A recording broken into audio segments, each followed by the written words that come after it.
Well, that it really should be up to the person that is in court. That's my right to whether I want to be recorded or not. I don't know why they wouldn't want that going on in the courtrooms. But could you talk a little bit about the law, Ted, that gives us the right to record? Yeah, and I'll tell a little bit about how this all started. In 2012, the ACLU of Illinois wanted to do a project where they recorded police officers. At the time, there was a statute in Illinois. It was an anti-eavesdropping statute where we're a one-party state, one-party consent state. There are about 16 states that are one-party consent. And the ACLU was concerned that the people recording the police officers in their public business would get charged with eavesdropping. And I can tell you from my own personal experience, that happened to me in Chicago 20 years ago. I recorded a police officer. I got threatened with eavesdropping if I distributed this recording, and it showed their wrongdoing. So this goes back, but it finally ended in 2012 when they brought a case to the Seventh Circuit Court of Appeals. The federal circuits are the courts right below the Supreme Court, so one below. And the case was called ACLU versus Alvarez. And in 2012, the Seventh Circuit ruled that you have a right to record public officials in their public duties, making statements audible to other people. There's no reasonable expectation of privacy, but they ruled on two First Amendment grounds, the right to speech. And they held that you have a right to make a recording and to disseminate a recording, that a recording is speech. And the Seventh Circuit said, like we had already been speaking, that a recording is the best evidence of our words. Someone who is transcribing us or taking notes may misquote us or mischaracterize what we say. A recording in itself has value as a matter of advocacy, both as to speech and also to petition the government. Is the court honestly telling us that you cannot petition your legislature or the state attorney general or anyone else in government to make reforms to the domestic relations laws, to the way we enforce the laws, and using, clips from court proceedings as an example?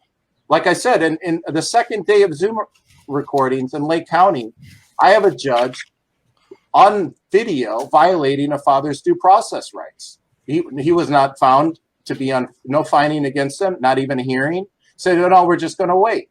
His due process rights recorded on video. You would never see this before until Corona. So the ACLU versus Alvarez case is binding in the states of Indiana, Wisconsin, and Illinois. I'm in Illinois. Kash's case is in Illinois. So it's for sure binding on us, but it's a ruling that I think is broadly applicable. The state tried to appeal it to the Supreme Court. The Supreme Court denied review. So it's firm law. And then, in fact, in Illinois, so I'll try to avoid specific Illinois law, but in 2014, there was a father who recorded his court proceeding in Illinois. He got charged with eavesdropping. The district judge threw it out on constitutional grounds, that you have a substantive due process right to record. It went up to the Supreme Court. The Supreme Court upheld the dismissal of the indictment and extended the right to record to court proceedings, meaning you couldn't get criminally charged. And then there was another case the next year where a father advocated other people to record their court proceedings and post them on fathers' rights programs. And he got charged with contempt, and that contempt was thrown out. So what we're dealing with here in Lake County, what we're asserting is unconstitutional, is there blanket rules on recording, photographing, broadcasting, claiming that they can't prohibit it on First Amendment grounds. And we're using those lines of cases to argue that you have affirmative right to record. And there's another angle to this. So not only is there free speech issues, there's fundamental due process issues. Because in 1996, the Supreme Court of the United States, in a case called MLB versus SLJ, stated that states who offer a right to appeal can't discriminate against poor people. Now, in Illinois, 65% of all our litigants are pro se. They can't even afford attorneys. And Kash will attest that paying $250 to get a court reporter at your status calls, because that's really what you need, or your hearings, people can't afford it. So people can't afford attorneys. They certainly as heck can't afford court reporters. Most of them wouldn't have a clue how to go up to the Court of Appeals.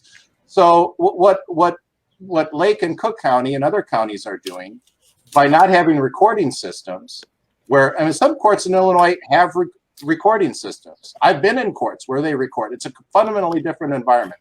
Two of the biggest counties in the Chicago area have no recording systems. And what they're doing is they're systemically discriminating against indigent people, against poor people who can't afford to get a record. So if you're wealthy, you get your rights violated, you get an appellate attorney, you have a nice record, everything's, and you bring it all up. If you're like Kash and you get your rights violated on a status call, maybe Kash can tell the story of what happened to him. He got his due process rights violated on a status call. He wasn't even there. There wasn't anything up for hearing. There's no record of it. And I can try to bring that up to the appellate court, but as you know, Jeff, they throw out appeals left and right because there's an insufficiency of the record. So right. we need a record of this, and it's their duty to do that, because most of the people that come before them, they're the ones bankrupting. They're violating their due process rights. They're violating their First Amendment rights, preventing them from talking about it like Kash has, and they're discriminating against poor people. Now, we're in a blue state in Illinois, and we're supposedly looking out for the common man and woman, and I tell you, that's not happening. So, Ted, can I also show you, this is the most expensive book in my library. You know what this is? That is a transcript that was provided to me. A friend actually paid for this, $1,590. Yeah. $1,590. Now, you're talking about indigent people who can't afford an attorney. Who can afford to pay $1,590 for a transcript? Now, I would not have purchased this, but being as he had it, he gave me a copy of it because I was mentioned in here because the attorney got me kicked out because I had been reporting on the case, and he wanted to bring me to the stand as a witness. So anyway, this is what he gave me so that I would have a copy of my testimony in front of them and to see the other injustices that this attorney perpetrated on this man. $1,590. How does an indigent person afford this? And look, it's not in gold. I mean, look at the binder itself. You know what? This is it. $1,590. You would think that it's not even autographed by anybody. I mean, we're not asking for a right to counsel. We're not asking for the state to provide indigent people counsel, although I think they should. What we're talking about is something, at least in Illinois and other states, are called bystanders reports. The other way you can get to the appellate court is by basically constructing your own record. So this is a poor man's transcript, your own record, where you can type it up, you give it to the judge, this is what happened, and there you go. I mean, let's say that you show up to court with nothing scheduled for consideration, and the judge takes away your kids. You can you can challenge that ruling, create a record, which, as Melissa Isaac always says, get a record, get a record, get a record. Take that record and take it up to the appellate court. Yeah. You know, and one other thing here, this was a situation that I went into a court and for another friend of mine. I actually put in a request to videotape, and I said videotape. I had my camera there, videotape. They denied me the ability to videotape, but they said nothing about audio tape.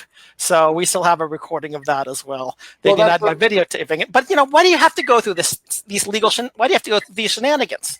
You should not have to. That's the funny thing that you mentioned, the secret audio recordings, because at least in the Illinois rules, the rules are centered on decorum in the courtroom. So yes, I agree that if you walk into court and you Facebook Live and you're pointing around the court and you're showing everyone that you're live broadcasting, that would be disruptive.